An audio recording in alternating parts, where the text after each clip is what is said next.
tere! Kuidas teile tänane isadepäev meeldinud on siiamaani? Kuidas meeldinud on tüdrukud? Hästi. Hästi tore on. Mis töötubades te veel käinud olete? Korvpalli viskasime, saapaid loopisime ja nüüd oleme siis siin. Ja te olete praegu discgolfi punktis, et kas te olete varem ka discgolfi mänginud? Proovinud oleme jah, aga mitte päris suuri radu nagu läbi teinud ei ole, et katsetanud.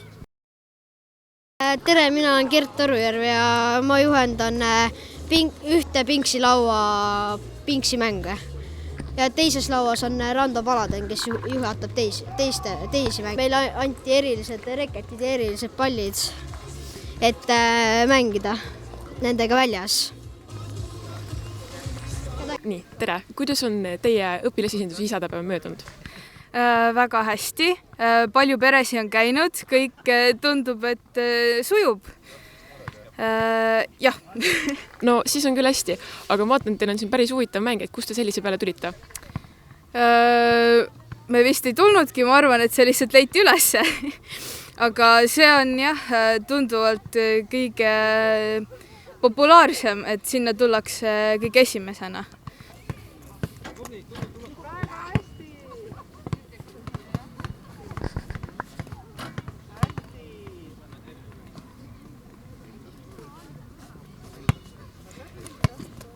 Mis te siin tegite? Meie oleme praegu 3. punkti juures. Me oleme joonistanud ja lauatennist mänginud, me tegime siin.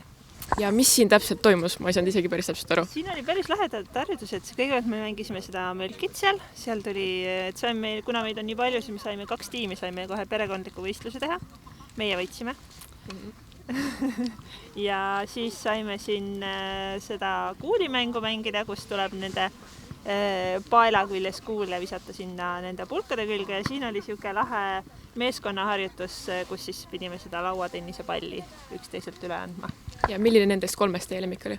Minule meeldis see viimane, see lauatennise palli üleandmine, see oli siuke äge meeskonnatöö ja väga lihtne, et saab ka ise kodus harjutada kasvõi ja lastele hästi ja selline. Kuidas on tänane isadepäev siis kokkuvõttes läinud?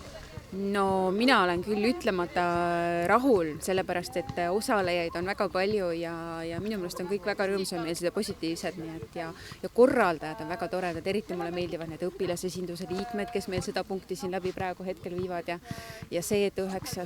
C-klass on oma kohvikuga väljas ja et lauatennise poisid on, nii et mulle nagu eriti meeldib see, et õpilased ka on esindatud ja aitavad korraldada.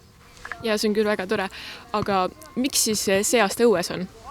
Noh, eks see on ikkagi lähtuvalt sellest, millises olukorras me praegu elame, aga selleks, et siis mitte üritust niisama ära jätta, et selleks mõtlesime ümber ja õues on ju kõik need tegevused täiesti tehtavad ja nagu me täna näeme siin, nii et